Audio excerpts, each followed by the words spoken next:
dans la mesure où ce sujet, sur lequel on a planché depuis finalement septembre 2020 et pour certains, voilà, le sujet a commencé à monter.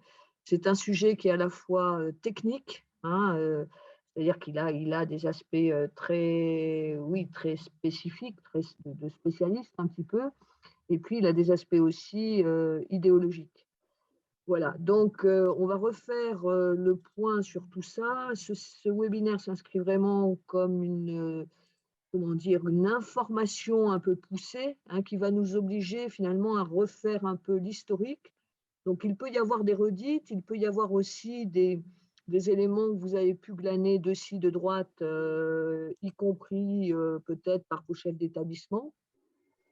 Donc, on va essayer de faire le point sur tout ça. C'est vrai que les premières questions qui se sont posées quand est sortie à la fois ben, la loi, mais la loi, personne, grand monde l'a vue finalement, mais surtout quand ce conseil de l'évaluation de l'école a commencé à produire, finalement, les réactions qui sont apparues étaient des réactions assez euh, comment dire, inquiète hein, de ce qui allait se produire, se demandant finalement pourquoi l'enseignement privé devait rentrer dans cette affaire-là.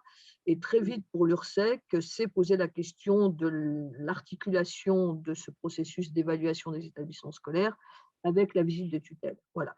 Point qui n'est pas clos et qui donnera lieu, on va l'aborder bien sûr, mais assez succinctement aujourd'hui, et qu'on reprendra de manière plus approfondie pendant la formation de février qui va être proposée. Hein. Voilà un petit peu. Donc on va vous proposer là tout de suite, on coanime en fait avec Jean-Jacques. Jean-Jacques est toujours, comment dire, me mettant en première ligne, mais on coanime avec Jean-Jacques et Jean-Jacques va commencer par faire un petit historique finalement de cette question qui est assez récent, mais en fait, je re-regardais les choses. C'est un sujet qui a commencé à apparaître en France dans les années 75-79, vous voyez. Donc voilà, avec un premier pic dans les années 90 autour des évaluations de CM2 6e, hein, qui ensuite ont été abandonnées, et avec un rapport qui a fait date. Et on pourrait, d'ailleurs, j'ai rouvert ce rapport, je l'ai reparcouru rapidement, il est assez copieux, hein, mais il posait la question finalement de l'évaluation des acquis des élèves. Et cette formulation évaluation des acquis, c'est-à-dire finalement, est-ce que les élèves, quand ils sortent de l'école, en fonction du, voilà, peu importe le niveau, mais finalement, qu'est-ce qu'ils ont acquis? Et quand on pose cette question-là, ben, on s'aperçoit que c'est assez compliqué et qu'en fait, ce qui est en train de se produire pourrait effectivement apporter une réponse à cette question, à condition évidemment de définir ce que sont les acquis, ce qui n'est pas si évident que ça. Voilà. Donc un premier temps sur l'historique, un deuxième temps où on va reprendre finalement le premier diaporama de présentation qu'a fait Béatrice Gilles, la présidente du conseil d'évaluation de l'école, lors de l'Assemblée des directeurs diocésains à Annecy en août 2020, et aussi vous dire aussi comment l'URSSEC a travaillé.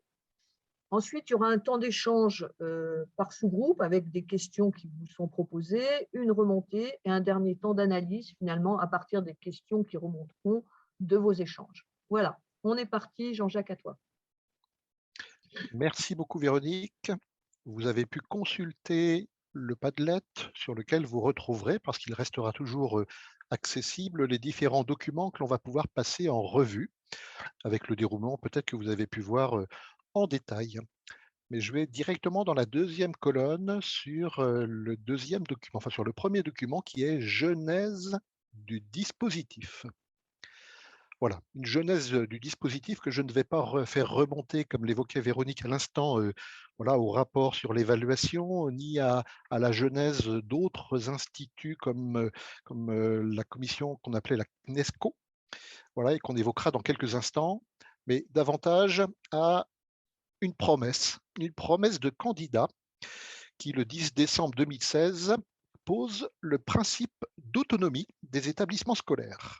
C'est un principe qui est important dans, quelque part, la démarche d'évaluation, puisque cette évaluation veut contribuer à une autonomie plus grande des établissements et des communautés pédagogiques, ce qui, pour l'enseignement catholique, résonne quand même assez favorablement. voyez qu'on quelque part, on souhaite, on affirme cette autonomie. Le candidat Macron, quelque part, dénonce par la même occasion, et chacun a pu l'entendre, l'incapacité de l'école à réduire efficacement les inégalités face à l'éducation. Et donc, il dénonce également le fait que l'école ne joue plus son rôle d'ascenseur social, de réducteur des inégalités. Et donc, l'autonomie des établissements est censée, quelque part, leur donner peut-être plus de marge de manœuvre pour mieux répondre à leur mission. Alors, que promet-il? Il promet de s'engager non plus sur les moyens, mais sur les résultats. Donc s'engager sur les résultats des services publics, eh bien, c'est prendre le temps d'apprécier la qualité de service et donc d'entrer là dans une logique de mesure de l'efficacité et de la transparence. On préfigure à partir de là les points d'appui qui donneront naissance à l'évaluation des établissements. La mise en œuvre, même si entre quelque part l'élection de M. Macron et puis juillet 2019, un certain nombre de documents ont été produits et on y reviendra dans quelques instants. La mise en œuvre, eh bien, s'affirme en juillet 2019. Juillet 2019, c'est-à-dire 2 ans plus tard, adoption de la loi pour une école de la confiance. Et vous voyez dans l'encart à droite la 4e affirmation, évaluation régulière de l'ensemble des établissements. C'est bien l'article 40 de la loi qui acte cet élément par la création du conseil d'évaluation de l'école, avec 2 missions essentielles. Premièrement, la mise en cohérence de toutes les évaluations de l'enseignement scolaire. Et deuxièmement, la mise en place de l'évaluation des établissements scolaires à l'échelle nationale.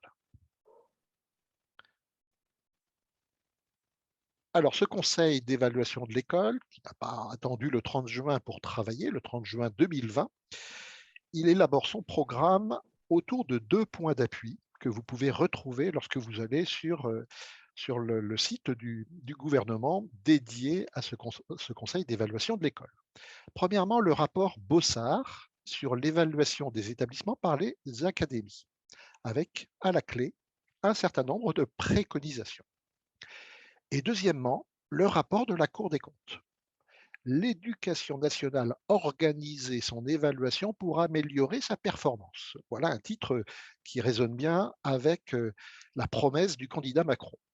Il y avait une enquête à la clé voilà, qui avait été demandée par le comité d'évaluation et de contrôle des politiques publiques de l'Assemblée nationale pour mieux armer, pour mieux outiller cette nouvelle commission dont vous voyez les membres en photo. Juste de petits extraits pour voir ce qu'affirment ces 2 rapports notamment. Premièrement, celui du rapport Bossard qui affirme que l'évaluation des établissements domine désormais en Europe, l'évaluation des établissements plutôt que l'évaluation des maîtres. L'inspection d'enseignants a laissé la place à l'évaluation de l'établissement. La France étant le dernier pays européen à ne pas encore avoir mis en place cette évaluation. Donc, hormis la France, et on explique, les systèmes éducatifs procédaient à des inspections individuelles qu'ils ont laissées, et donc maintenant pour aller vers l'évaluation d'établissement. Même si un inspecteur peut continuer à observer le cours d'un enseignant et lui adresser un rapport. La dernière phrase est intéressante. En effet, plus largement que la responsabilité du seul enseignant, la responsabilité d'autres acteurs est maintenant en jeu. Chef d'établissement, conseil d'administration, même si là, ce ne sont pas les conseils d'administration au GEC qui sont considérés, parce que dans le public, ils n'ont pas d'existence en tant que tels, les autorités de tutelle, le cas échéant, étant entendu qu'autorité de tutelle, dans le cas précis qu'évoque le rapport Bossard, il s'agit bien entendu plutôt des tutelles ministérielles.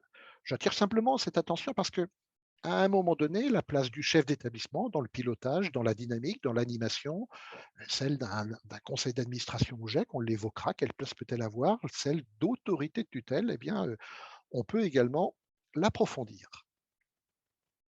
Les extraits du rapport de la Cour des comptes, eux, insistent sur les conditions nécessaires pour que l'établissement puisse acquérir une architecture cohérente de la fonction d'évaluation par le fait, vous voyez, petit 1, d'asseoir la légitimité durable d'une institution chargée de l'évaluation. Voilà, les choses sont posées depuis quelque part une promesse, celle d'un candidat, un dispositif législatif qui, voilà, quelque part grave dans le marbre cette intention et lui donne une structure. Nous avons donc la volonté politique, l'appareil législatif, la structure qui va instruire et proposer un processus qui va donc se mettre à l'œuvre.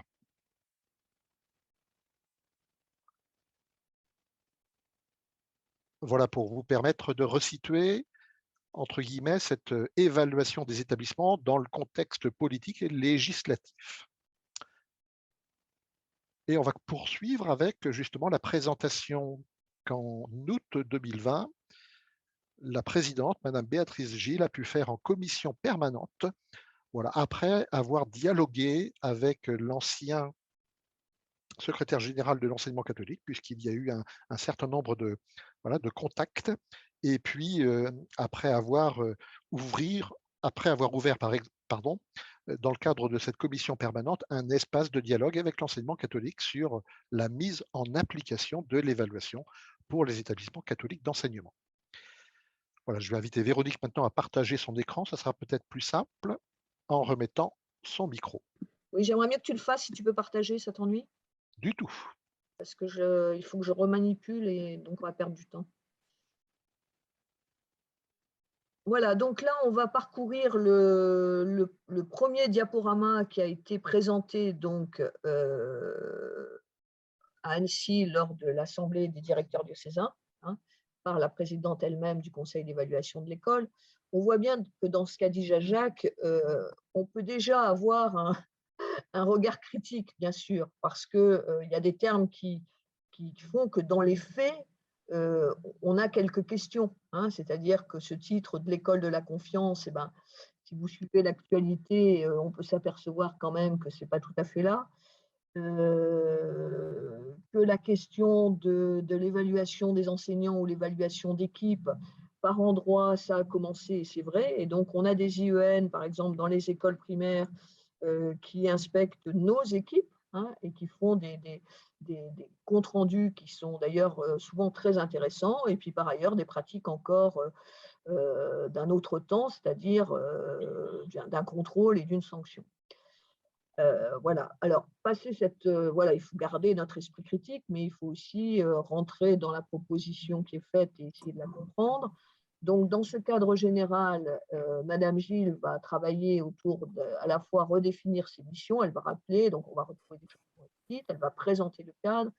On va beaucoup insister sur les finalités, parce que finalement, quand on regarde les finalités, on y reviendra, on voit qu'elles sont proches de nos finalités. Enfin, je crois qu'il n'y a pas d'opposition sur les finalités, hein. Après, par contre, c'est les modalités par contre, qui ont plus inquiété. Et puis après, des aspects techniques sur les guides qui vont être donnés. Voilà, tu peux avancer. Alors, quelles sont les missions du conseil d'école? Donc là est rappelée la loi. Je vais juste insister sur donc le conseil d'évaluation de l'école est chargé d'évaluer en toute indépendance l'organisation et les résultats de l'enseignement scolaire. Donc, en toute indépendance, il est très intéressant parce que c'est là où, si vous voulez, on a un doute, c'est-à-dire qu'est-ce qui va être fait de ça. En même temps, c'est confié à l'éducation nationale. Voilà. Et donc, c'est le conseil qui va analyser les résultats, qui produit le cadre et la méthodologie, qui indique les finalités, mais au bout du compte, c'est quand même l'évaluation nationale, et on le voit bien, c'est les rectorats qui vont organiser en s'appuyant là-dessus, hein. Donc voilà, est-ce que toute indépendance, il va être gardé? Voilà, il y a des lieux où ça part pour, et il y a des lieux où on peut déjà s'interroger, mais en tout cas, il faut savoir que c'est présent, ce terme-là, hein. Et deuxièmement, on vous dit l'organisation et les résultats de l'enseignement scolaire, mais on voit qu'après, cet enseignement scolaire, il va toucher d'autres domaines, hein. Donc, qu'est-ce qu'on entend finalement? Il y a du flou encore qui demeure, hein. Premier point, excuse-moi, voilà, veiller à la cohérence des évaluations. J'ai toujours un esprit critique, ça veut dire que quelque part, tout ce qui s'est produit avant était un peu incohérent. Et c'est vrai, il y a eu une succession de démarches qui étaient complètement incohérentes, hein. Donc on cherche quand même à se donner finalement une vision d'ensemble, qui va rendre compte finalement de cette qualité, et de l'amélioration des pratiques scolaires, de l'enseignement scolaire et des écoles. Alors, très important, définir le cadre méthodologique et les outils des auto-évaluations et des évaluations des établissements. Donc là, le conseil d'évaluation de l'école a choisi ce double mouvement, auto-évaluation et évaluation, ce qu'ont fait la plupart des pays européens, hein. C'est-à-dire que, et c'est là qu'on voit apparaître ce qui est poursuivi, quelque chose de vraiment intéressant, qui est finalement renvoyer les gens à leur responsabilité, à leur autonomie, hein, même si on va donner des outils, mais l'auto-évaluation, on va y revenir, est très, très importante. Et ensuite, elle donnera un avis méta, on pourrait dire, sur tout ce qui va ressortir de tout ça. Et ça permettrait aussi de proposer des méthodologies de mesure des inégalités territoriales scolaires et de formuler du coup des recommandations. Et Jean-Jacques rappelait la problématique finalement que notre système d'éducation nationale n'arrive pas à réduire les inégalités sociales, et ça s'est encore aggravé depuis 3 ans, et le Covid n'a fait qu'aggraver cette affaire-là. Donc, malgré les moyens, malgré les REP, malgré les cases d'étudiés, malgré le système plus de maîtres, tout ça, on n'arrive pas à réduire les inégalités. Voilà. Alors, la composition du passé, voilà, je dirais regarder. Bon, il y a des députés, mais ce n'est pas très intéressant d'aller voir. Enfin, si, c'est intéressant, mais je ne m'attarde pas, excusez-moi. Alors, cadre de l'évaluation des établissements, donc on rappelle les articles de loi, hein, et on rappelle que c'est pour une école de la confiance. C'est là sans doute que ça tiraille, c'est-à-dire qu'on nous parle d'une école de la confiance, mais en même temps, quand on voit les relations dans le quotidien, eh ben, on a du mal à mesurer. Enfin, il y a des endroits où c'est ça, et puis il y a des endroits où c'est pas du tout ça. Voilà, hein. Donc, on est un peu dans un dilemme important. Donc, on reprend là l'importance du cadre méthodologique, et j'y reviendrai. Et on nous dit bien que ces évaluations ne seront pas remontées dans une logique trop libérale qui serait celle d'un classement des établissements. Tout ça, ça s'appuie sur l'analyse et le bilan des expérimentations françaises. Je pense quand même qu'au départ, je ne sais pas du tout dans les négociations qui ont été faites avec le secrétariat général comment ont été prises les visites de tutelle, puisqu'on va voir que, enfin, vous l'avez vu, nos visites de tutelle s'inscrivent un peu dans cette démarche, hein. Et on nous donne 3 annexes qui sont des guides d'auto-évaluation, un cahier des charges de l'évaluation externe et une charte de déontologie de l'évaluation. On peut remarquer d'entrée de jeu qu'entre le moment où Béatrice Gilles présente ça aujourd'hui, ces documents ont évolué, hein, voilà. Donc là, du coup, on se perd un peu dans les documents, mais on essaiera de vous donner des indications. Je peux passer. Alors, les finalités de l'évaluation, c'est là que c'est intéressant. Tu peux mettre à l'écran, voilà. Parce que, voilà, je crois qu'il n'y a vraiment rien à redire. Voilà, tout le monde cherche à améliorer ce service public d'enseignement scolaire, la qualité des apprentissages, de leur parcours, de leur insertion, de leur réussite éducative et de leur vie dans l'établissement. Et vous voyez qu'au départ, on avait enseignement scolaire, et qu'au-delà maintenant, on a rajouté quand même tous les autres domaines, donc 4 domaines qui vont être particulièrement ciblés. Et elle veut aussi améliorer pour l'ensemble de la communauté éducative et ses acteurs les conditions d'une réussite collective. Donc oui, on joue collectif, on joue équipe, et voilà. Et ça, c'est des notions qui nous reviennent tout à fait, hein, qui sont même voilà, dans notre base de conviction et de valeurs partagées, hein. Et en même temps, voilà, avec l'exercice des différents métiers qui sont reconnus. Et on verra par exemple qu'aujourd'hui, la question des bénévoles a été abordée et prise en compte. Donc, on cherche bien la qualité et l'efficacité de l'éducation, un sens collectif. Donc là, on voit aussi que ça a été traversé par les problèmes de Samuel Paty, par exemple. renforcer le sentiment d'appartenance. Voilà, que l'école et l'éducation, le service public d'éducation contribuent à finalement forger ce sentiment d'appartenance à un pays, à un État et à des valeurs partagées. Alors, quelles sont les modalités d'évaluation? Donc là, mathématiquement, ben, ils ont conclu qu'il fallait un cycle d'évaluation de 5 ans pour évaluer chaque année à peu près 20% des établissements.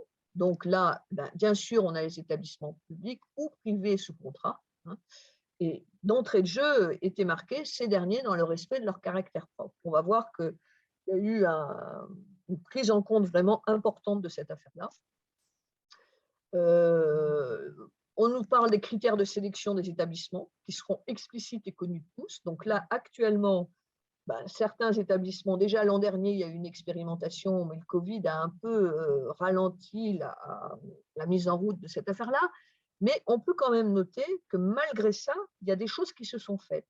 Et j'insiste là-dessus parce que on sait que notre système a subi beaucoup de réformes et chaque ministre apporte ses réformes. Alors là, M. Blanquer a duré plus que jamais, donc presque une stabilité, mais quand même, dans toutes ces réformes qui se sont succédées, on peut dire qu'on a des lames de fond qui sont anciennes et qui ne vont pas disparaître. Il y en a deux pour moi, trois même, mais deux qui vont ensemble. C'est la question de l'évaluation associée à la question de la logique des compétences. Est-ce qu'on va réussir à rentrer dans une logique de compétences et non pas seulement d'attestation de connaissances? Et la deuxième ou la troisième, comme vous voulez, c'est la logique de l'école inclusive, là aussi sur laquelle il n'y aura pas de retour en arrière. Voilà. Alors, un principe essentiel dans cette mise en route, c'est l'articulation étroite entre auto-évaluation et évaluation externe. Voilà. Et là, ils apportent vraiment quelque chose d'intéressant. Quand on a commencé à y travailler en URSEC, on y reviendra, on a tout de suite pointé cette affaire-là, que l'auto-évaluation serait quelque chose qui nous amènerait à approfondir ce que l'on faisait déjà. On peut passer, Jean-Jacques, merci. Voilà, donc on voit bien là comment les deux processus vont se mettre en système, hein, et vont se compléter. Donc, première phase, une auto-évaluation. On nous dit qu'elle mobilise l'ensemble des acteurs, voilà, donc elle est participative. Elle doit faire preuve d'une analyse, voilà, sur son contexte externe et interne, ou on pourrait dire interne et externe. Et elle interroge 4 domaines. Donc là aussi, ça nous a interpellés assez vite au niveau de cette commission de l'URSEC. Apprentissage et parcours des élèves, enseignement, premier domaine. Deuxième domaine, vie et bien-être de l'élève et climat scolaire. Troisième, acteur, fonctionnement et stratégie de l'établissement. Quatrième, l'établissement dans son environnement institutionnel et partenarial. Pourquoi on a été interpellé? Parce que le premier domaine est peu touché par les visites de tutelle, qui rejoint un autre point sur lequel on revient régulièrement au conseil d'administration de l'URSEC, dans les différents dossiers qu'on a pu traiter, c'est-à-dire qu'on a un exercice de la tutelle qui est très institutionnel, et sans doute qu'il y a des raisons et des nécessités et des moyens qui obligent à ça, et qui font que la question vraiment des acquis des élèves, des apprentissages, de qu'est-ce qui se passe dans les classes, fait rarement partie, n'intervient dans la visite de tutelle que comme comment on accède à ça? Finalement, c'est la question, hein, qu'on pourrait se poser. Et enfin, cette auto-évaluation, donc la communauté éducative, à partir de ces éléments de cette analyse, va proposer elle-même des orientations stratégiques, un plan d'action et de formation. Donc, vous voyez que voilà, la démarche d'auto-évaluation, on peut se dire, finalement, les visites de tutelle pourraient approfondir ce qu'elles font déjà. Voilà. Et cette auto-évaluation va être approfondie par l'évaluation externe, qui va s'appuyer sur le rapport d'auto-évaluation pour échanger. Donc là, il s'agit bien de construire des échanges, apporter un regard extérieur, donc d'une certaine manière expertisé, pour, à son tour, vu de l'extérieur, justement, qu'est-ce qui apparaît, hein, qu'est-ce qui apparaît, vers quel diagnostic partagé on va aller, et donc de faire des recommandations. Voilà, donc ce processus, il est intéressant justement dans sa combinaison et dans ces deux phases, hein. Et après, les modalités très précises vont être données pour chacune des étapes, hein, dans une démarche méthodologique. Alors, auto-évaluation, on nous rappelle, donc là, on revient sur les principes et les finalités de l'auto-évaluation. Donc là, on nous redit que c'est vraiment l'étape essentielle, voilà, parce qu'on est dans une logique, une reconnaissance de l'autonomie des établissements. Et donc, s'il y a autonomie, ça veut dire qu'il y a reconnaissance de la singularité des contextes. Mais en même temps, on peut éclairer ce paragraphe en se disant qu'on est tous sans arrêt dans des tensions, en fait. C'est-à-dire que d'un côté, on a bien cette logique libérale qui prône l'autonomie, et nous, on y a travaillé, on y travaille toujours. Enfin voilà, ce n'est pas quelque chose de nouveau pour nous, mais en même temps, on a quelque chose qui va contredire ça, qui est quelque part égalité de traitement sur tout le territoire. Donc, comment à la fois on reconnaît les contextes et comment dans le même temps on dit bah, sur tout le territoire, il faut que ça soit pareil. Par exemple, on voit cette question-là très très clairement, j'attire votre attention là-dessus d'ailleurs, sur actuellement ce que doivent faire nos établissements, les lycées, sur la rédaction de leur projet d'évaluation de leur lycée. C'est-à-dire le bac est passant en contrôle continu à 40%, se pose la question de l'égalité de traitement. Donc, en même temps, on reconnaît l'autonomie des acteurs, la responsabilité des enseignants, la valeur du contrôle continu, et en même temps, on dit « Ah, mais attention ». Voilà. Donc, on est dans cette tension. Mais ça reconnaît donc, la singularité, deux, les marges de manœuvre, les choix. Et d'après les échos qu'on commence à avoir, il y a quelque chose sans doute d'important sur mettre en avant les choix qui ont été faits.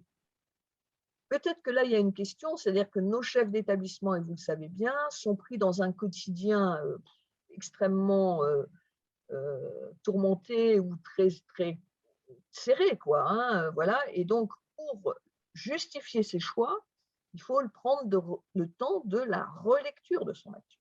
C'est sans doute là aussi que les tutelles, nos services de tutelle dans leur exercice, ont une responsabilité particulière.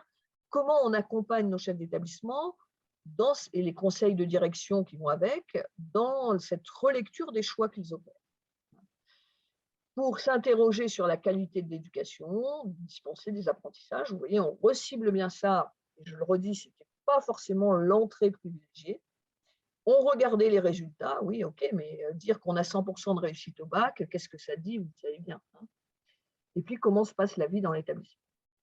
On nous redit que l'établissement est analysé dans sa globalité et que cette auto-évaluation est participative. Et c'est là aussi où ça va modifier sans doute les pratiques qu'on a, c'est-à-dire qu'on avait une idée de la participation. Regardez vos visites de tutelle, pour celles que j'ai faites, suivant les cas, on reçoit un groupe d'enseignants que le chef d'établissement a sollicité, il y a des inscriptions libres ou pas, on voit les élèves dans quelles circonstances, quels élèves, on voit les délégués, est-ce qu'on voit tous les élèves, on voit les élèves qui ont des responsabilités, voilà. Donc, on voit les parents, mais on voit les parents de l'appel. Alors, comment on va pouvoir réussir ce travail de rendre cette auto-évaluation participative? Qu'est-ce qui est derrière cette recherche d'auto-évaluation participative? C'est, et je le relisais justement dans d'anciens rapports, à partir du moment où on s'est occupé de l'évaluation, c'est-à-dire c'est aussi faire ce travail-là, c'est obliger les acteurs à réfléchir sur leur action. Et donc, faire l'hypothèse que, à partir de cette réflexion, il y aura une modification des pratiques et donc une amélioration. Voilà. Donc, ce n'est pas participer pour participer, c'est qu'il y a une recherche aussi collective de se dire finalement comment on va modifier, à la fois individuel et collectif. Tu peux avancer. Alors, pour ensuite l'évaluation de l'établissement dans sa globalité, on nous remet les 4 domaines et on nous propose un premier questionnement. On verra que ça a beaucoup bougé parce que dans les guides annexes, on a des démarches méthodologiques et on vous montrera aujourd'hui, il me semble qu'on l'a mis dans le Padlet, on a des documents qui s'appellent maintenant boîte à outils où il y a vraiment un document très très bien fait pour guider la démarche méthodologique. Voilà. Donc, on reprend les 4 domaines et puis le questionnement, voilà. Quoi, comment, pourquoi, quels objectifs, comment on justifie nos objectifs, quels sont les atouts, les réussites, les leviers. Donc là, vous voyez, on est bien dans une conception de l'évaluation qui est une mise en valeur de ce qui est là. Et c'est là-dessus qu'il faut travailler. Et c'est là-dessus que ce conseil d'évaluation de l'école, quelque part, il montre déjà son indépendance. C'est-à-dire qu'il prend comme fondement théorique de l'évaluation qu'on est dans une mise en valeur de ce qui existe pour en pointer après, on est d'accord, ce qui serait encore amélioré. Mais il pose ça en préalable, c'est intéressant. Voilà les pistes de travail, les priorités. Alors, quels sont les outils qu'on nous donne? On a une politique éducative nationale, voilà, il y a un cadre propre, voilà, il y a l'état de l'établissement, et puis il y a un guide de l'auto-évaluation qui va permettre d'aller regarder chacun des domaines, voire d'en ajouter. Ce qu'on peut dire aussi, c'est que ces guides, finalement, ils sont des propositions, hein, ces outils, c'est des propositions et on peut les adapter. Et donc, c'est là aussi où il me semble que les tutelles vont avoir à autoriser, autoriser, c'est rendre auteur, c'est-à-dire redonner cette capacité de prendre en compte pour soi-même que les établissements, finalement, peuvent, peuvent s'inspirer de ces outils, mais peuvent les adapter, peuvent aussi ajouter un domaine à regarder. Hein. On a 4 domaines à cibler sur lesquels il va falloir qu'on rende compte, mais on peut aussi éventuellement avoir un autre domaine. Par exemple, le lien avec le supérieur. Ça pourrait être aussi quelque chose à regarder dans un établissement. Hein. Pour le moment, ça n'apparaît pas trop. Voilà. Donc ce guide, c'est intéressant, à condition de ne pas se perdre non plus et d'avoir une méthodologie finalement efficace, pas trop coûteuse et qui permette cette participation multiple. Alors, de cette auto-évaluation, on va sortir un rapport d'auto-évaluation et on vous dit bien qu'il doit comprendre une brève description de la méthode définie par l'établissement et les différents groupes de travail. Donc, là aussi, retenez ça, différents groupes de travail. Nos visites de tutelle, parfois, étaient vraiment organisées avec le chef d'établissement, son conseil de direction. Comment après, derrière, il y a des groupes de travail qui se mettent en place. Là, ça c'est une interpellation pour aller plus loin par rapport à ce qu'on faisait. Hein. Donc, dans ce rapport, on va avoir une synthèse des analyses et des réflexions autour des 4 domaines, des points supplémentaires éventuellement que l'établissement a dégagés, une appréciation générale qui dégage les points forts, les réussites et les points d'amélioration. Vous voyez, c'est cohérent, c'est-à-dire on reste dans la même veine. Hein. Et puis, les orientations stratégiques qu'il préconise avec plan d'action opérationnel et plan de formation. Voilà, là aussi, c'est intéressant, c'est-à-dire que si on a amélioré les choses, ben, comment on va s'y prendre? Et donc, on reconnaît la formation comme un levier pour améliorer. Et une appréciation générale, c'est-à-dire sur le processus d'auto-évaluation, c'est peut-être se dire qu'est-ce qu'on a appris de ça? Hein, qu'est-ce que ça nous a permis de développer? Hein, ça pourrait être intéressant. Et ce rapport d'auto-évaluation, c'est une pièce importante et vraiment indispensable du dossier d'évaluation de l'établissement. Voilà, donc il n'y a pas que le rapport externe, le compte-rendu de l'auto-évaluation fait partie du dossier d'évaluation. Donc, ce n'est pas du pipeau de faire cette auto-évaluation. Hein. On ne nous demande pas de faire ça pour faire joli, etc. Non, c'est vraiment important. Alors, ensuite, on va parler de l'évaluation externe des établissements. Hein, pareil, on va nous redire les finalités, les principes, etc. Donc, dans les finalités, on nous redit donc que ça s'appuie sur l'auto-évaluation, que c'est un prolongement par le croisement des regards avec des acteurs de terrain engagés et des observateurs extérieurs. Voilà. Donc, à la fois les acteurs de terrain et les observateurs extérieurs. Et on sait que pour mener une analyse, très souvent, on a besoin de ce regard extérieur. Quand on a le nez dans le guidon ou qu'on est soi-même dedans, ben, voilà, c'est progresser que de poser tout ça à plat et d'en faire une analyse, mais ça va renforcer cette analyse que d'être interpellé par des regards extérieurs, à condition évidemment qu'ils jouent le jeu, qu'ils soient bienveillants et qu'ils soient aussi dans un cadre déontologique posé. Donc là aussi, on rappelle le respect de la singularité, l'autonomie. L'évaluation externe vise à identifier les forces, les faiblesses, le potentiel, pour explorer avec lui les marges de manœuvre et de progrès. une déléguée de tutelle me disait avant-hier là qu'elle avait participé à un groupe de travail local pour préparer une évaluation externe et qu'elle avait dû faire remarquer qu'il n'était là qu'à pointer les manques. Voilà, on était déjà sur peut-être construire un rapport d'évaluation externe. Et elle a dit non, non, mais il faut d'abord partir de ce qui est les points d'appui, les points positifs. On pointera les manques après. N'allons pas directement aux manques. Et ça, c'est typiquement français. Et tous les évaluateurs, si vous faites partie de commissions, enfin de ces observateurs extérieurs, ayez ce point de vigilance très important de porter cette question de on part des points d'appui et des points positifs. Et ensuite, on va aller voir on peut améliorer, voilà, hein, les marges de manœuvre et de progrès possibles. Alors, souligné en rouge, on vous dit ça se distingue de l'audit, de l'inspection, du dialogue de gestion, du pilotage, contrôle, labellisation, de l'évaluation des personnes. Bon, vous savez aussi qu'il ne suffit pas de l'écrire pour que ça serve à quelque chose, que ça soit entendu. On dit la même chose souvent dans les lettres qui précèdent les visites de tutelle, et pour autant, sur le terrain, on rencontre des enseignants qui ont encore cette représentation. Donc, ça veut dire qu'on a peut-être aussi un travail de sensibilisation de nos chefs d'établissement à ce qu'ils travaillent avec leurs équipes sur qu'est-ce que c'est que cette démarche d'évaluation, pour modifier les représentations. Et on sait bien que modifier les représentations, ça ne se fait pas tout seul.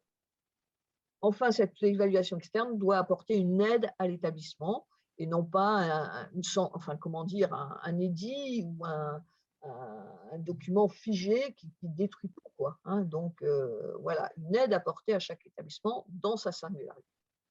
Les formulations sont très bien faites de l'ensemble de ce document. Alors ensuite, on nous explique comment on va organiser l'évaluation externe avec des évaluateurs externes désignés par le recteur en lien avec le SCEC. Et on voit maintenant que c'est en lien avec les directeurs diocésains, le rectorat et directeur diocésain. Bon, comment les tutelles congréganistes sont prises en compte dans cette affaire-là. Si localement, évidemment, le travail se fait avec les tutelles, ça ne posera pas de questions. Donc, préparation de la mission, visite dans l'établissement et rédaction d'un rapport. Alors, très important sur ce rapport, mais c'est peut-être dit après, je vais le signaler maintenant. Chose qu'on faisait ou qu'on ne faisait pas dans les visites de tutelle et qui est pourtant très très important, c'est-à-dire un rapport d'évaluation externe provisoire puis définitif après échange à l'occasion de la restitution dans l'établissement. C'est-à-dire qu'on tient compte de la réaction des acteurs de l'établissement pour valider le rapport définitif. Voilà. Et donc, dans nos rapports de visite de tutelle, est-ce qu'on était dans cette démarche vertueuse de dire, voilà ce que j'écris, moi qui écris un rapport, est-ce que le chef d'établissement, les chefs d'établissement, le conseil de direction est d'accord avec ce que j'écris, le président de gestion, par exemple, est d'accord avec ce que j'écris, et s'il n'est pas d'accord, est-ce qu'on en parle? Vous voyez que là, ça nous amène un pas peut-être plus loin que les démarches faites ou pas faites, je ne sais pas, suivant le type de tutelle. Voilà, là, c'est résumé. Voilà, donc, là aussi, ces résumés sont intéressants parce que c'est des choses qu'on pourra utiliser éventuellement en animation avec des chefs d'établissement si on a travaillé avec eux ou avec un établissement. Voilà, si on accompagne justement ce processus d'évaluation, il faut bien parler aussi de ce qui va suivre. Et donc, on peut utiliser ces diapos. Évaluation utile à l'établissement, des analyses adaptées, des propositions sur mesure. On n'est pas dans de la généralité. Ça rend compte d'une démarche participative pour une évaluation en toute confiance. Voilà. Et on aboutit à des données fiables et partagées, et on pourrait rajouter objectives. Voilà. On va essayer d'aller vers ça. Donc, pour rendre cette évaluation utile à l'établissement, il faut situer les réussites. Vous voyez, on réinsiste là-dessus. On interroge les choix opérés et pour accroître la capacité de l'établissement à s'engager dans une dynamique de transformation. On ne peut pas dire que nos établissements soient parfaits. Enfin, il y en a qui sont très très bien, bien sûr, et la majorité du temps, ils sont déjà extraordinaires, bien sûr, surtout après tout ce qu'on vient de vivre. Mais en même temps, on peut toujours s'améliorer. Voilà. Des analyses contextualisées des propositions sur mesure. passer, Jean-Jacques. Voilà, les données entre l'auto-évaluation et l'évaluation externe, finalement, c'est un corpus commun, à la fois des données qualitatives et quantitatives. Voilà. Donc, il y a déjà des éléments quantitatifs que vous avez. Il va sans doute falloir les augmenter, mais on y reviendra tout à l'heure, par des questionnaires, par exemple, en direction des différents publics, hein, voilà, qui nous donnent un état de l'établissement. On va peut-être avancer, Jean-Jacques. Voilà. Alors, ça conduit à une charte de déontologie qui reprend tous ces principes-là. Après, on est d'accord que ce n'est pas parce qu'on fait une charte de déontologie que les gens qui vont être là on est humains, quoi. Voilà, donc c'est le risque de détournement, enfin de déviation par rapport à ça, mais c'est bien que ça existe, hein, voilà, et puis on nous parle du rapport, voilà. Alors je voudrais avancer, Jean-Jacques, vous pourrez regarder, voilà, la suite, qui sont des données beaucoup plus techniques encore, et qui vont se mettre en œuvre, hein. C'est-à-dire qu'après, ben voilà, on a à la fois un traitement aussi objectif de toutes ces données. Si tu pouvais me mettre le document sur comment l'URSSEC a travaillé, contribution de l'URSSEC, voilà. Alors, voilà, on se disait que c'était intéressant de vous montrer ça pour vous montrer comment nous-mêmes, au niveau des administrateurs de l'URSSEC et des personnes qu'on a associées, parce que par exemple, on a associé un chef d'établissement, on a travaillé quand on a eu tous ces éléments, c'est-à-dire qu'au sein même du CA et encore maintenant, les avis sont. Il y a des divergences. Voilà, il y a des divergences qui reposent sur les critiques que j'ai un peu signalées au passage, ou en tout cas les tensions qui existent, hein.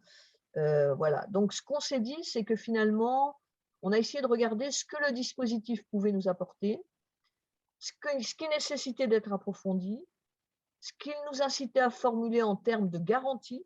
Voilà. Donc, puisqu'un groupe de travail s'est mis en place l'année dernière avec le SGEC et le Conseil d'évaluation de l'école, hein, dans lequel l'URSSEC était représenté. Et puis, quelles étaient les craintes des pratiques déviantes, hein, voilà. Alors, vous pourrez retrouver ce document. On va le commenter à deux voix assez rapidement. Jean-Jacques, je te repasse la parole sur ce que ça peut apporter, cette affaire-là.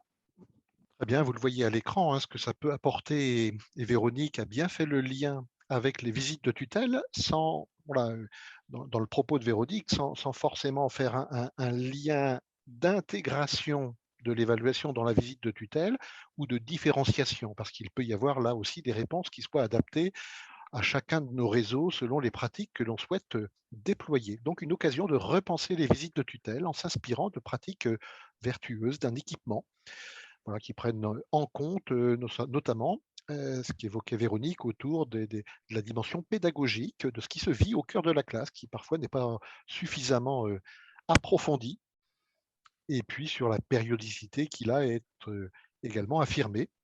Une pratique de l'auto-évaluation qui apparaît plus outillée également là qu'elle ne peut l'être parfois dans nos visites de tutelle, plus objectivée à travers un certain nombre de documents, à travers un certain nombre d'analyses un peu chiffrées de l'établissement, de données statistiques comme c'est indiqué.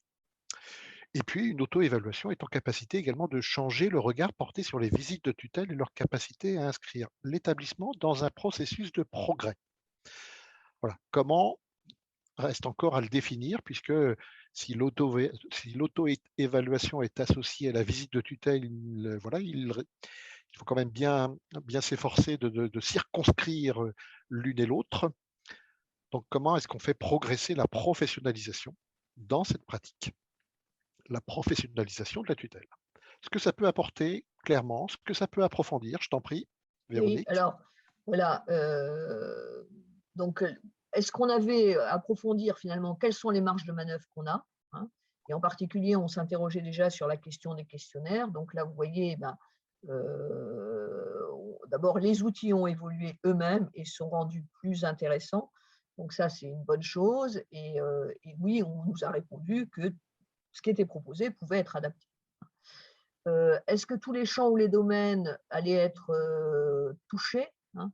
Et là, très clairement, on reviendra sur ce dernier texte, On renvoie bien à la question du caractère propre, hein, qui n'est pas en fait, qui n'intervient pas en fait. Alors en définissant par rapport au projet d'établissement et contrat d'objectif en particulier, parce que dans le texte, on parle beaucoup du contrat d'objectif, qui ne concerne pas les établissements privés. Voilà. Donc il y a finalement cet approfondissement, il a déjà eu lieu, hein. Composition des équipes de visiteurs, leur formation, donc ça c'est en route, et on voit que on voit que c'est très variable suivant les territoires, ça ne vous étonnera pas, suivant les rectorats, suivant les contraintes financières. Par exemple, l'extériorité qui était demandée, ben, on est revenu dessus parce qu'on s'est aperçu que si on faisait bouger tout le monde, c'est-à-dire qu'on envoyait des gens d'une académie dans l'autre, ben, ça allait coûter un argent fou. Donc, ben, on n'a plus cette extériorité d'une académie à l'autre, hein. On s'était dit avec l'Ursec que cette question de l'extériorité, voilà, on n'était pas dans le même paradigme en fait pour comprendre cette question-là, mais que voilà, de leur point de vue, évidemment, c'était compréhensible, hein, qu'ils posent cette extériorité en disant vraiment personne qui puisse avoir aucun lien avec l'établissement. Ce qui posait la question de la participation du délégué de tutelle, hein, ou du conseiller de tutelle qui suit un établissement. Ben, très clairement, il peut intervenir au moment de l'auto-évaluation parce qu'il fait vraiment partie de l'établissement, et au moment de l'évaluation externe, eh ben non, il ne peut pas être là. Donc, quid des visites de tutelle? Comment les faire évoluer? On revient sur cette question qui est toujours là, hein, et on vous dira un petit peu en fin de ce webinaire vers quoi on semble se diriger. Quid de l'élaboration des projets d'établissement et de la prise en compte de leurs spécificités? Donc ça a bien été pris en compte. Et si cette évaluation est bien un outil de diagnostic de la situation de l'établissement à un instant donné et un moyen de définir sa stratégie de développement, est-elle en capacité d'influer sur l'évolution des moyens d'enseignement? Et là, je rejoins, c'est-à-dire que quand Emmanuel Macron dit obligation de résultats et pas de moyens, euh, enfin voilà, ça c'est mon esprit critique, excusez-moi. À la fois, c'est vrai qu'on ne peut pas mettre des moyens et ne jamais évaluer ce qu'on fait, les résultats, mais en même temps, on voit bien aujourd'hui qu'on est dans une pénurie de moyens, des remplaçants, enfin voilà, je ne vais pas plus loin, mais hein, voilà. Donc c'est quand même à regarder ça, et peut-être que ça remontera de l'ensemble des évaluations, hein, quand même, enfin qu'ils se rendent compte de ce qui se passe sur le terrain. Là, il y a quelque chose qui n'est pas vu, qui ne veut pas être entendu actuellement. Alors, quelle garantie, Jean-Jacques, je te repasse la parole? Oui, la plupart de ces garanties ont été apportées dans les échanges. Alors, je ne parle pas de négociation, mais ça a été à la fois un dialogue très ouvert et où le Conseil de l'évaluation de l'école a bien intégré dans le texte cadre lui-même toutes les spécificités que l'enseignement catholique souhaitait. C'est-à-dire que, premièrement, que les membres de l'équipe d'évaluation aient été formés aux spécificités de l'enseignement catholique. Voilà, c'est perfectible certainement, mais il y a formation. Deuxièmement, que le projet éducatif et que le projet d'établissement servent, soit le point d'appui de l'auto-évaluation. Et ce projet d'établissement et ce projet éducatif dans l'épaisseur de ce qu'est l'établissement, impliquant ou intégrant même son caractère propre. Si voilà, dans ce cadre-là, on ne peut pas non plus être schizophrène et puis séparer ce qui relèverait de l'État d'un côté de ce qui relèverait de notre projet propre, même si les recommandations derrière ne devront concerner que quelque part ce contrat avec l'État. Alors la pointe là, s'assurer qu'il n'y a pas de dérive au fil des années, ça sera le fait à la fois de l'enseignement catholique et puis d'une commission propre au Conseil de l'évaluation à laquelle l'enseignement catholique est associé pour relever les dérives éventuelles ou les pratiques qui nous semblent s'inscrire dans un schéma rectoral ou académique un petit peu influencé et qui instrumentaliserait les évaluations. Les craintes, Oui, Véronique? alors je crois qu'il y a vraiment des craintes qui demeurent. C'est-à-dire que justement, en suivant notre participation et comment ça va se tisser entre visite de tutelle, auto-évaluation, évaluation externe, il y a un risque de perte de légitimité de la tutelle, hein, voilà. C'est-à-dire que est-ce que la tutelle voilà, va pouvoir accompagner ce processus ou pas? Et donc ça, C'est vraiment à regarder de près dans une période où ben, on est sur des questions prospectives hein, et de tutelle qui peuvent être un peu fragilisées. Des personnes qui seraient anti-enseignement catholique, oui, bah, vous savez, si vous avez fait des jurys d'inspection, on a eu affaire à ces gens-là. Bon, bah, c'est pas agréable, mais c'est comme ça. On peut imaginer que tout le travail qui est fait va évoluer, va porter du fruit.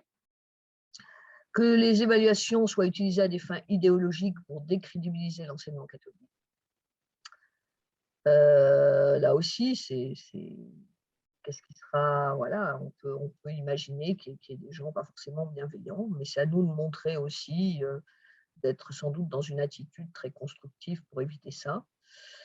L'écart, toujours possible entre les principes énoncés et la mise en œuvre. Et on commence, voilà, il y a des endroits où on voit que ça se produit et donc là, ça nous interroge sur notre vigilance en fait, notre présence et notre vigilance à rappeler finalement le cadre. Parce que le cadre, on est OK avec, il y a rien à dire, voilà. Mais il va falloir peut-être tenir bon certaines fois de manière très diplomatique, en trouvant les bons mots et cetera, mais maintenir cette vigilance et cette présence. Les distorsions d'un rectorat à l'autre, donc ça, c'est clair que ça la crainte demeure. Que le dispositif crée un lien direct entre rectorat et chef d'établissement, bon, c'était déjà le cas et souvent, c'est nos chefs d'établissement qui ont à rappeler, au rectorat, comment fonctionne l'enseignement catholique, hein, voilà. Et bah, il faut continuer, quoi, c'est tout. C'est-à-dire que là aussi, c'est cette présence, cette vigilance à avoir pour dire qui on est et ce qu'on fait finalement, tranquillement. Et puis la fragilisation des tutelles, parce que sera-t-on en mesure d'adapter l'accompagnement, de crédibiliser la visite des tutelles, de se positionner de façon satisfaisante sur le terrain éducatif et pédagogique, puisqu'on nous renvoie à cette question de l'apprentissage, de l'enseignement, des acquis, etc. Hein. Est-ce que la tutelle est crédible là-dessus? Et là, il va falloir avancer parce que vous savez bien que la représentation que peuvent avoir les chefs d'établissement, et nous-mêmes, on y a peut-être contribué, elle se situe plutôt sur un aspect de positionnement institutionnel, de garantir le caractère catholique, enfin voilà, ces questions-là, hein, de garantir les fonctionnements, de garantir qu'il n'y ait pas de dérive. Hein. Et donc, ça nous oblige à pousser notre degré de crédibilisation un petit peu plus. Voilà, donc un premier tour, vous êtes très vigilants, très attentifs, qu'on a essayé de rendre le plus complet possible. On va vous proposer maintenant un échange entre vous par petits groupes, à partir de ce qu'on a dit et justement en confrontant le terrain, hein, c'est-à-dire vos terrains d'établissement et puis votre terrain d'exercice de la tutelle. Finalement, échanger entre vous sur qu'est-ce que tout ça vous dit, quoi, en gros. Donc, je laisse Jean-Jacques présenter les questions qu'on vous a préparées et faire l'organisation en groupe. Oui, on va permettre, durant la petite 35-40 minutes, je vais repréciser les éléments et le temps dans quelques instants. Vous trouverez, et l'un d'entre vous dans l'atelier va rechercher dans la colonne intitulée Atelier un document sur l'évaluation et le temps d'atelier dans lequel vous allez pouvoir positionner vos réponses. Certains sont déjà bien habitués. Alors, 3 questions.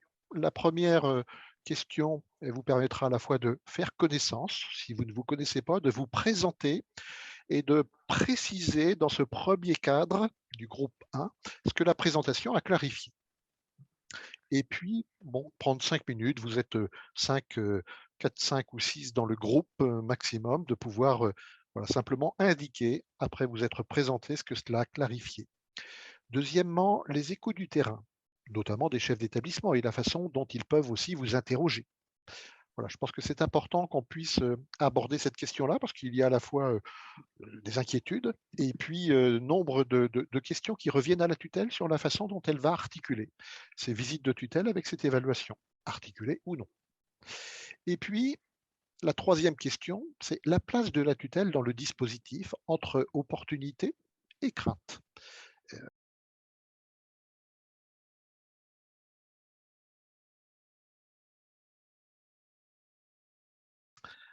Voilà, donc on va aller regarder un petit peu la façon dont vous avez pu réfléchir ensemble, répondre aux différentes questions qui vous étaient posées sur cette évaluation. Alors, on ne va pas s'attarder sur la présentation ou sur la première question. Peut-être je vais passer en revue la façon dont vous avez fait écho de ce qui se véhicule sur le terrain, et notamment les chefs d'établissement.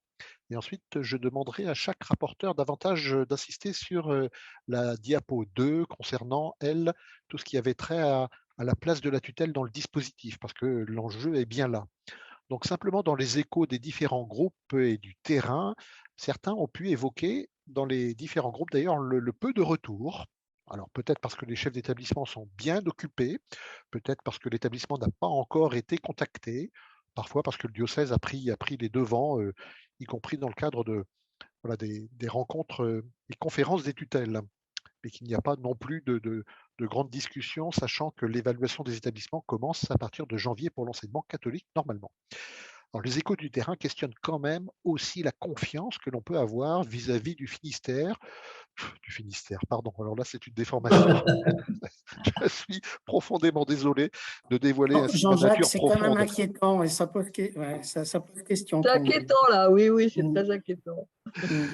Et c'est enregistré, j'en suis désolé. Voilà, pour le ministère et la façon dont il peut utiliser, voilà, et ça demande une grande vigilance de notre part. Un retour également sur les mises en œuvre dans certains établissements pour inviter à des cercles de progrès. Alors la question de la place de la tutelle, je pense qu'on y reviendra dans quelques instants.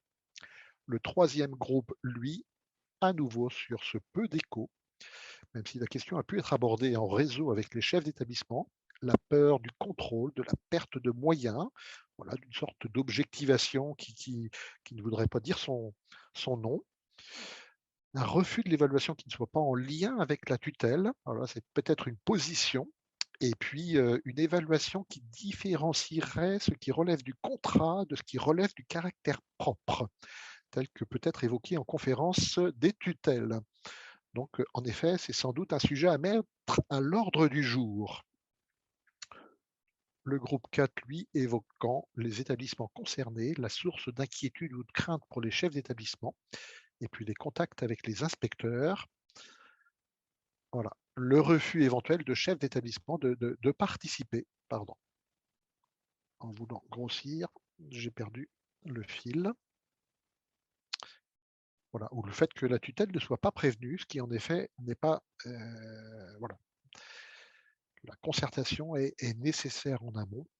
La peur de perdre le caractère propre, alors peut-être faudra-t-il préciser un petit peu justement dans les commentaires correspondant à la question 3 ce que vous entendez par là. Voilà, et puis la peur d'être copié, de voir leur projet naître dans le public voisin, comme on peut le voir parfois dans certains dépôts d'ouverture de formation qui sont refusés dans le privé et ouvrent 1 ou 2 années après dans le public. La mise en perspective de variations de DGH, de moyens, comme on l'a déjà évoqué. Un contrôle de l'utilisation de ces moyens, de nos espaces de liberté qui seraient contraints. Bon, peu d'écho chez certaines tutelles, des directeurs qui ne semblent pas s'en préoccuper, une tutelle qui a pu accompagner un établissement qui s'est trouvé concerné par cette évaluation, puisque dans un ensemble scolaire, mais ne possédant pas les outils permettant l'autodiagnostic. Voilà sur ce retour un peu rapide pour vous donner un éclairage sur les différentes contributions qui montrent bien leur convergence avec à la fois des craintes, mais aussi des éléments et points d'appui. Là, on va s'attarder groupe par groupe et on va commencer par le groupe 1 sur la place de la tutelle dans le dispositif entre opportunité et crainte, ce qui émerge principalement, sans vouloir être exhaustif et vouloir tout lire, mais ce qui émerge principalement de votre échange. Alors, le rapporteur du groupe 1, s'il veut bien déclencher son micro. Alors, nous avons discuté de la chronologie des faits, si vous voulez, entre à la fois la visite de tutelle et puis l'évaluation. Est-ce qu'il faut que la visite soit avant, après? Est-ce qu'il faut que la visite de tutelle soit complètement indépendante?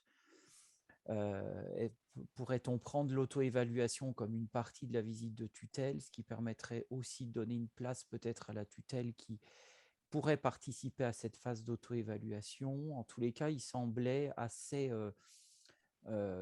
évident qu'il ne fallait peut-être éviter un double travail pour le chef d'établissement entre à la fois l'évaluation étatique et la visite de tutelle. Voilà. Une question aussi sur finalement le processus d'accompagnement qui a été mis en place dans la visite de tutelle et le processus d'amélioration de qualité qui est davantage vécu dans l'évaluation. Et puis, des liens des questions aussi sur notre charisme, c'est-à-dire est-ce que finalement on pourrait aussi imaginer, alors c'est peut-être une crainte et une opportunité que les visiteurs extérieurs nous obligent à nous demander en quoi êtes-vous origine différent des autres. Voilà, une crainte sur les moyens qu'ils soient donnés à l'établissement en lien avec le résultat de l'évaluation ou en lien avec les choix que l'établissement fait. Voilà. Voilà un petit peu ce que je dirais sur, pour vous donner un aperçu des grandes questions qu'on s'est posées. Premier point sur l'articulation. Deuxième point sur le double registre là que tu évoquais. Le troisième point sur l'originalité, la façon dont on peut être questionné. Bien. Merci. On va passer au groupe 2, la place de la tutelle dans le dispositif entre opportunité et crainte. Merci à l'animateur ou au rapporteur de bien vouloir prendre la parole. Voilà, donc nous avons un peu ce qu'on avait évoqué. Nous nous sommes posé la question de savoir quels pouvaient être les enjeux masqués derrière cette démarche engagée, ce qui rejoignait aussi la question de la confiance. Finalement, on parle de l'école de la confiance, mais comment cette évaluation peut-elle être vraiment pertinente si la confiance n'est pas entière? C'est important. Nous nous sommes posé la question de l'articulation entre les temps de visite et de visite de tutelle et cette visite d'évaluation, comme ça a été évoqué par Anthony juste avant.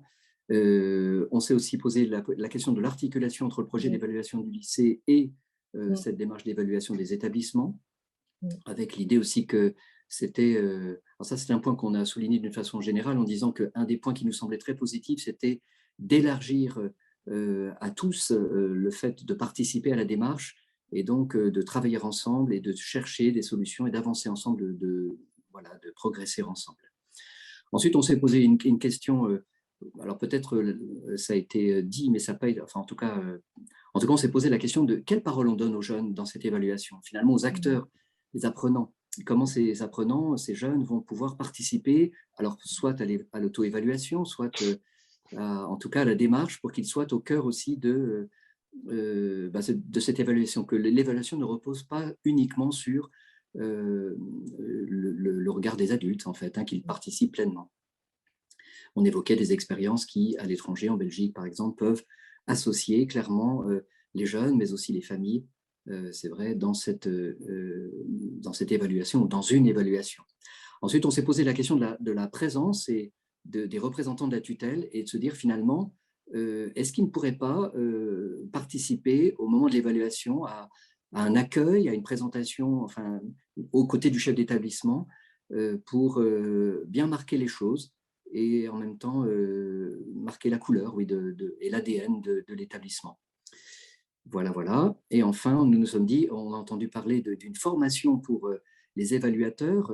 Eh bien, pourrions-nous savoir quels sont les contenus de cette formation et donc quels apports pourraient-ils recevoir sur le projet d'enseignement catholique, et puis quels seraient aussi pour eux les repères dans la méthode ou la méthodologie d'évaluation. Voilà, de façon rapide. Merci Daniel. Sur cette dernière question, on pourra mettre en ligne les outils de formation pour que vous puissiez en disposer et les parcourir. Merci. Donc, groupe 3. Alors, qui prend la parole réactive son micro pour le groupe 3.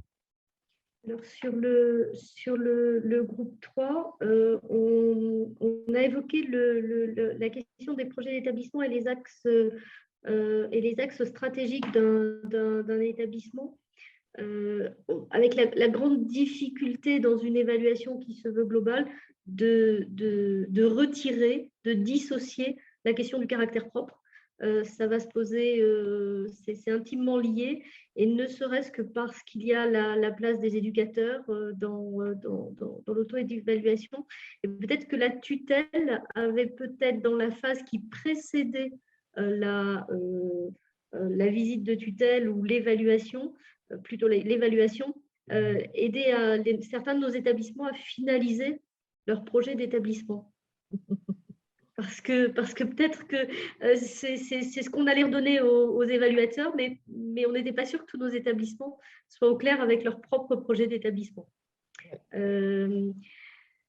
On est resté un moment un peu en difficulté sur à la fois cette évaluation qui est liée au contrat et en même temps pour nous qu'on ne peut pas dissocier au caractère propre, donc en permanence par rapport à ça. On s'est posé après la question sur la question du rendre compte. Quel rapport on rend aux évaluateurs et cette vigilance sur le rapport. Et puis, bien sûr, la question de la visite de tutelle, la superposition des dispositifs, au risque à la fin d'édulcorer nos propres visites de tutelle et de voir une forme de concurrence dans la méthode, non pas parce que c'est pas, mais tout simplement parce que ça risque d'être les mêmes méthodes qui, pour nos établissements, avec des entretiens et avec des rencontres. La question du risque qui continue sur l'évaluation soit à terme liée à des résultats. Et l'exemple qui a été pris, c'était aujourd'hui la tutelle de nos établissements de santé des congrégations, c'est l'ARS, qui définit les moyens alloués au regard des résultats des évaluations des établissements. Donc, quelque part, qu'est-ce qu'on donne et puis, autour, alors on n'était pas sur la formation, mais quelle est la représentation du caractère propre pour les visiteurs externes? Comment la tutelle peut intervenir à ce niveau-là? Et on s'est à un moment donné posé une question sur la finalité de l'évaluation qui donne un comportement de la tutelle un peu différent. Est-ce qu'on participe à l'évaluation d'une politique publique? Dans ces cas-là, c'est les produits, que produisent les financements de l'État sur l'éducation et l'instruction, ou est-ce qu'on participe à l'évaluation globalement de l'éducation en France au regard de ce qui se fait dans d'autres pays? Et c'est un petit peu différent comme approche, et ça nous situe de manière différente. Voilà. Merci Geneviève. Peut-être que le groupe peut compléter parce que je ne suis pas sûre que ça reprenne tout ce qui avait été dit, ou au moins que ça honore complètement ce qui a été dit. Alors, on va partir du principe que l'essentiel a été dit. S'il y a vraiment des commentaires à faire, l'un ou l'autre pourra solliciter la parole. Sur le groupe 5, la place de la tutelle dans le dispositif, Dominique, me semble-t-il. Alors, pour nous, voilà, un peu au débeauté, deux entrées partagées par les uns et les autres, l'expression d'une crainte et l'expression d'une opportunité, les deux aspects. Ce qui semblait intéressant, c'est de pouvoir utiliser les documents conçus et utilisés pour l'évaluation dans le cadre des visites de tutelle, avec un point d'interrogation, donc moins de travail préalable. L'évaluation insiste plus sur la préparation de documents administratifs chiffrés que ce que l'on demande dans nos visites de tutelle. On est plus sur le climat, etc. Nos visites, donc je répète, ne développent guère l'auto-évaluation et le diagnostic, en règle générale. On a posé la question, la tutelle doit-elle, peut-elle être présente dans le dispositif d'évaluation du ministère? Et on s'est dit que sa place serait dans la restitution. Alors, on a forcément l'idée des restitutions de visite de tutelle, mais là, ce retour, donc ça nous semblait globalement important que la tutelle puisse être présente et entende le retour qui serait fait de cette évaluation. La participation des acteurs semble être plus large que celle qui se vit dans les visites de tutelle, qui, chez nous, sont plus basées sur une participation, entre guillemets, volontaire des membres de la communauté éducative. Comment les membres des communautés éducatives peuvent percevoir et comparer l'évaluation et la visite de tutelle? Ça, c'est une question qu'on pose du côté des équipes. Hein. Est-ce que cela ne risque-t-il pas de dévaloriser, entre guillemets, la visite de tutelle dans une sorte de hiérarchie qui placerait la demande, la procédure du ministère en premier? Hein, on sait bien que globalement, hein, les personnes, bon, tout ce qui vient du ministère, alors il faudrait faire de la psychanalyse collective, hein, mais on sait bien que les inspecteurs du public disent mais qu'ils sont beaucoup mieux accueillis chez nous parce qu'on est le doigt sur la couture du pantalon en général que dans le public et qu'on rend les papiers et tout à l'heure en général. Hein. Et dernière question, les visites de tutelle se présentent historiquement, hein, on en a parlé dans nos groupes, comme n'étant ni des évaluations, ni des audits, ni des inspections. On le dit à chaque fois, hein, elles sont une rencontre avec une communauté basée sur des relations bienveillantes et vigilantes à la fois, articulées sur le projet éducatif et son vécu. Donc, est-ce qu'on n'a pas là un risque possible de dérive si la visite devient trop dans la tête des gens, au bout d'un certain temps, associée à l'évaluation? Voilà. Merci beaucoup, Dominique. Juste pour faire une rapide restitution, effectivement, on s'est questionné, nous, sur les 4 domaines et la possibilité d'en ajouter. À quel moment on allait pouvoir, est-ce que ça allait être légitime dans la proposition, dans l'organisation de l'auto-positionnement notamment, et par rapport à l'évaluation et aux évaluateurs, est-ce que ça allait être facile et simple à mettre en place? C'est pas si sûr. On avait aussi une perplexité quant au positionnement de la tutelle en relation avec les apprentissages des élèves. C'est pas forcément des choses que l'on travaille lors de nos visites de tutelle. Est-ce qu'on est légitime? Et comment il faut l'aborder? Voilà, ça c'est aussi une vraie question qui nous arrive. Groupe d'évaluateurs, avec AS peut-être, contiennent-ils des représentants des tutelles? Ça dépend des CAEC. Et ça, c'est aussi un point que l'on a évoqué ensemble, puisqu'apparemment, dans certains diocèses, et dans certains CAEC, les tutelles ont été sollicitées, ont pu se porter volontaires, ce qui n'a pas été le cas partout. L'articulation aussi, effectivement, entre visite de tutelle et évaluation, pour nous, c'est plutôt positionné effectivement sur une relation étroite avec l'auto-évaluation. Repenser ce que doit être une visite de tutelle. On a effectivement différents réseaux qui peuvent avoir des certifications, des différents temps qui font que des évaluations, des établissements peuvent être en évaluation tous les ans. Donc, c'est aussi peut-être pas si simple que ça. Et puis, comment en tant que tutelle, on peut s'emparer de la restitution du rapport d'évaluation? Alors, pour rebondir sur ce qui a dû être dit par Dominique, je crois, ou un groupe précédemment, est-ce que le rapport de la restitution du rapport de l'évaluation, elle est faite devant la communauté, elle est faite au chef d'établissement? Qui va la faire? Comment ça va être fait? Est-ce que la tutelle doit se saisir du rapport avec le chef d'établissement? Voilà, il y a des questions finalement qui arrivent là. Pour nous, il était dans la logique de cette phrase, le rapport, il était d'abord transmis au chef d'établissement qui se saisissait de cette proposition à faire auprès de son équipe. Maintenant, si ce n'est pas comme ça, il faudra savoir comment on peut intervenir. Merci beaucoup, Julien, et pardon pour avoir squeezé ta présentation.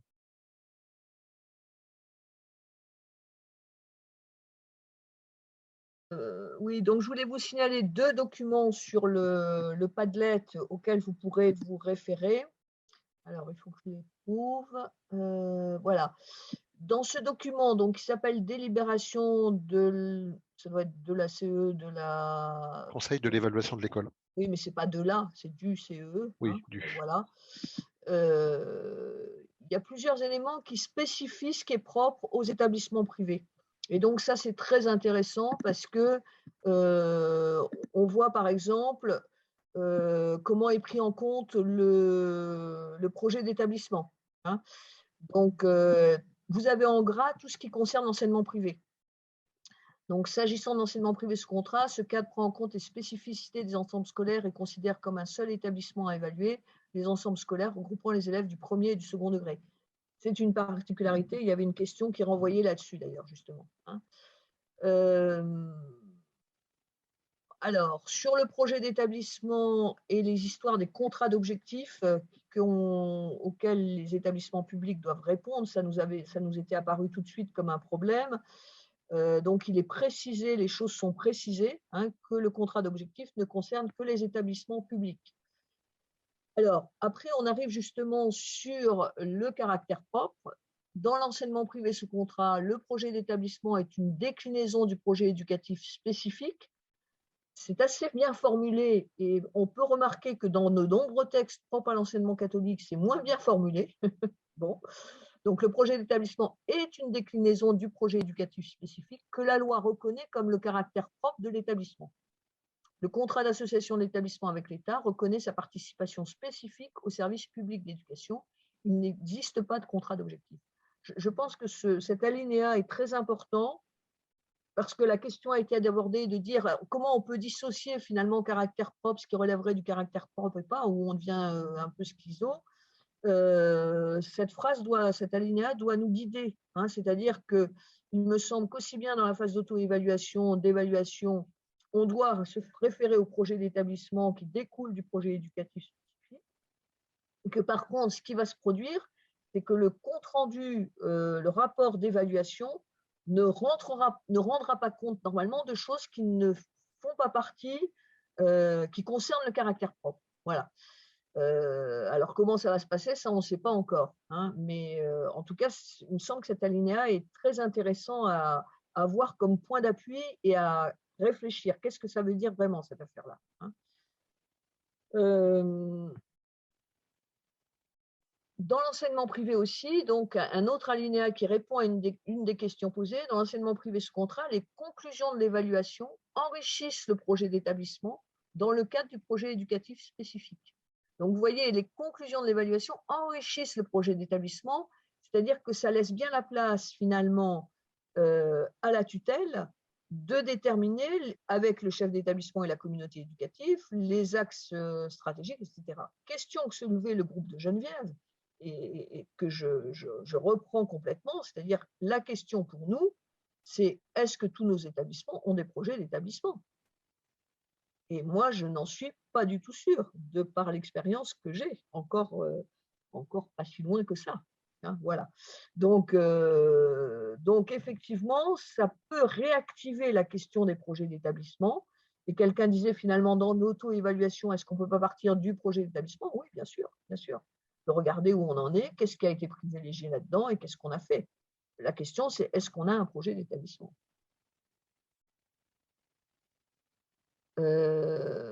On nous donne aussi l'autorisation, voilà, là aussi vous le trouverez, des adaptations nécessaires dans les outils qui sont donnés et les domaines d'application pour respecter le caractère propre. On dit ce qu'est le réseau d'enseignement privé. Je passe assez vite, mais je vous invite vraiment à relire ce texte qui précise les choses pour qu'est-ce que c'est que l'enseignement privé. Hein. L'auto-évaluation est totalement participative. Elle engage non seulement les enseignants, mais l'ensemble des parties prenantes. Y participent donc tous les membres de la communauté éducative. Donc là, ça renvoie bien à la question, oui, de cette prise en compte de la parole des élèves.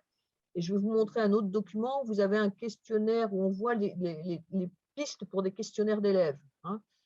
Tous les personnels de l'établissement, quel que soit leur employeur, les élèves, les parents d'élèves, et dans les établissements privés sous contrat, les bénévoles et les personnels de droit privé dans la diversité des réalités de chaque établissement.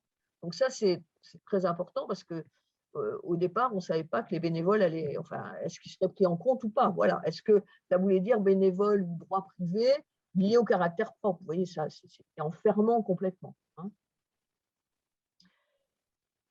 Voilà. Après, si on reprend un peu les mêmes choses. Voilà, dans l'enseignement privé sous contrat, les instances de l'établissement propre au réseau d'enseignement privé concerné sont informées ou consultées sous la responsabilité du chef d'établissement. Le rapport d'auto-évaluation est destiné aux évalueurs externes, fait partie du dossier, je l'ai déjà dit. Hein. Revient beaucoup sur le caractère propre, en fait. Donc, vous voyez que la formation des évaluateurs externes, et on mettra en ligne là, les documents qu'on a, oui, il s'intéresse à cette question de c'est quoi le caractère propre, finalement. Hein. On nous dit qu'il y a toujours un représentant de l'enseignement privé sous contrat, hein, extérieur à l'établissement. Donc ça, vraiment, sur l'évaluation externe, il n'y a pas de possibilité que quelqu'un de la tutelle en soit. Par contre, que la tutelle participe à l'auto-évaluation, on va y revenir, ça nous semble être une piste très intéressante. Que la tutelle soit présente dans l'accueil des évaluateurs externes, pourquoi pas, et bien sûr qu'elle soit présente au moment de la restitution. Voilà. Donc, je vous invite à lire ce document. Voilà, je crois que j'ai dit l'essentiel de ce qu'il y a. Et on a vu évoluer aussi, ça c'est intéressant à souligner, les outils. C'est-à-dire que dans le premier guide d'évaluation et des cadres qui étaient donnés, on avait une série de questionnaires qu'on a regardés en commission URSEC, qui étaient des véritables usines à gaz. Hein, c'est-à-dire qu'on n'aurait absolument pas pu traiter ces données. Et ça pose la question qui a été abordée de l'équilibre entre démarches quantitatives et démarches qualitatives. C'est vrai que nos visites de tutelle étaient plutôt, ce que disait le premier groupe, accompagnement qualité. Voilà, c'est-à-dire, est-ce que la démarche qualitative suffit à donner des indicateurs et à quel moment il faut qu'on objective ces indicateurs et donc qu'on ait une démarche quantitative. Hein. Donc, c'est sans doute une combinaison des deux. Et donc, dans la boîte à outils, on reprend les domaines. Excusez-moi, il faut le temps que ça charge. Et je voulais vous montrer comment était fait ce document. Donc, en fait, chacun des domaines va être positionné. Hein. On vous met la structuration du document et on vous donne des propositions pour une méthodologie avec en violet ce qui va être de l'ordre des indicateurs chiffrés, en bleu ce qui va être, on pourrait plutôt dire, du qualitatif, hein, observation directe, documents analysés, entretien, et en vert, comment on va prendre en compte le point de vue des acteurs. Et donc, ça, c'est décliné pour chacun des domaines avec des questions qui sont proposées. Et vous voyez que là, on a une possibilité de modifier, enfin, de se servir de la démarche, mais de la particulariser ou de faire apparaître des choses qu'on voudrait voir apparaître. Hein. Moi, je pense qu'on a par exemple beaucoup de choses, des actions de tutorat entre élèves du second degré et élèves du premier degré quand on a un établissement scolaire. Comment on va faire apparaître ça? Ben, voilà, ça peut être un point spécifique qui va apparaître. Voilà. Donc, je trouve ce document, je vous invite vraiment à le regarder. Là, c'est un peu petit, je ne sais pas si je peux, non, je ne peux pas augmenter, mais voilà, il y a des données qui sont connues. Et puis, par exemple, là, si on est sur résultats des élèves aux examens, bon, ce n'est pas le plus intéressant, parce que ce n'est pas forcément le parcours des élèves à la sortie de l'établissement. Hein, donc, on a là des indications pour avoir des données chiffrées qu'on a déjà la plupart du temps dans nos établissements d'ailleurs. Hein. Mais aussi observation directe documents, analyse des bilans ou des réunions collège-lycée, analyse des retours d'informations du lycée vers le collège, analyse des informations transmises par le collège vers le lycée. Vous voyez que c'est des documents, ça, qu'on a, mais qu'on ne prend pas le temps d'analyser. Donc, ça ne veut pas dire qu'on va tout refaire, mais comment on va utiliser et exploiter ce qu'on a déjà. Et puis en vert, point de vue des acteurs, équipe, construction des parcours d'orientation des élèves, élèves et parents, construction du parcours. C'est-à-dire qu'on va les interroger là-dessus. C'est-à-dire que dans notre question, si on fait des questionnaires ou des groupes de discussion, on peut imaginer d'ailleurs de relier les deux, avoir ou d'avoir une démarche plutôt simple en commençant. Est-ce que c'est un questionnaire qui est plus simple? Par exemple, les frères des écoles chrétiennes ont déjà produit des questionnaires élèves, enseignants, parents, machin, ces questionnaires étant très liés aussi à notre projet d'établissement, et en tout cas à notre projet éducatif, hein, aussi. Hein. Pas que seulement la question du rapport à l'éducation nationale. Hein. Parce que de toute manière, on y contribue au service public d'éducation. On ne peut pas avoir de doute là-dessus. Voilà, donc ça, c'est ce que je voulais vous partager. Très clairement, l'URSSEC se positionne quand même sur une articulation nécessaire entre visite de tutelle et évaluation. Parce que le risque est trop grand que, effectivement, l'interlocuteur unique des chefs d'établissement et des équipes devienne le rectorat et les inspecteurs et l'éducation nationale. Et donc, il faut trouver les moyens. Donc, on n'est pas à formaliser un modèle unique, on est plutôt à réfléchir ensemble sur différents scénarios qui pourraient être proposés. Et ça fera partie, ça sera une partie essentielle de la formation de février sur l'évaluation. C'est-à-dire justement, en fonction de vos modalités actuelles de visite de tutelle, en fonction de ce cadre qui est donné et qui finalement est à la fois souple et rigide, c'est-à-dire qu'il donne des indications, mais il garde une certaine souplesse, ce qui est un critère de qualité pour un cadre. Hein. Comment on l'adapte finalement et comment on articule la visite de tutelle. Mais très clairement, on va vers cette position et ce qui semble simplifier les choses, c'est quand le projet éducatif de la tutelle, lié à la congrégation et au charisme fondateur, se décline en critères déjà objectivables. C'est-à-dire que c'est un peu la question, comment on reconnaît un établissement de cette tutelle? Voilà, si on a répondu à cette question et qu'on a déjà des critères, ça va faciliter grandement la tâche. Et puis ça fera peut-être évoluer ces critères d'ailleurs. Hein. Mais il me semble que là, c'est une porte d'entrée très intéressante et un travail qui n'a peut-être pas toujours été fait. Hein. Donc c'est peut-être réfléchir les étapes de cette démarche. J'ai très intéressé par la question de la sensibilisation des équipes à la représentation de l'évaluation. C'est vrai que se pose le problème de la confiance, c'est vrai que se pose la question des moyens alloués. Est-ce qu'il y aura une conséquence ou pas? Je suis incapable de vous répondre. Ce qui me semble, c'est que plus on sera au clair, on sera vigilant, on sera présent, en réaffirmant notre position très tranquillement, on rendra service à tout le monde. Voilà. Hein. Maintenant, oui, on est dans une période où il y a quand même bien des choses qui se passent parce que, en fait, on est à la fois dans une logique libérale qui reconnaît l'autonomie des établissements, leurs responsabilités, qui cherche la qualité, mais qui en même temps veut, au nom de cette qualité, impacter quand il n'y a pas, quand c'est pas au rendez-vous, quoi. Et donc induire peut-être des comparaisons ou des classements. On les a déjà, mais voilà. Hein, dans lesquels quand même on a des critères qualité qui ont été pris dans cette question. On est aussi dans une logique de transparence, donc expliciter les choix, ce qui demande une cohérence, et c'est sans doute le lien avec le projet d'évaluation des lycées. Je trouve aussi là que la question est très très pertinente. Il y a très peu de retours, de remontées sur cette question du projet d'évaluation des lycées. Or pourtant c'est quelque chose d'hyper important qu'on a l'air de considérer comme une formalité administrative, alors qu'il y a une question de sens. C'est-à-dire que c'est aussi expliciter nos propres choix. Donc, il faut qu'on ait la niaque ou le courage d'expliciter nos choix d'évaluation. Et c'est une opportunité incroyable. C'est-à-dire que ça peut… Est-ce que les établissements privés sous contrat sont les établissements où il y a le plus de devoirs sur table? Et est-ce que c'est ça notre projet d'évaluation? Voilà. Il faut bien reconnaître qu'on s'est démarqué des établissements publics par ça. Est-ce que ça tient toujours aujourd'hui? Une vraie question.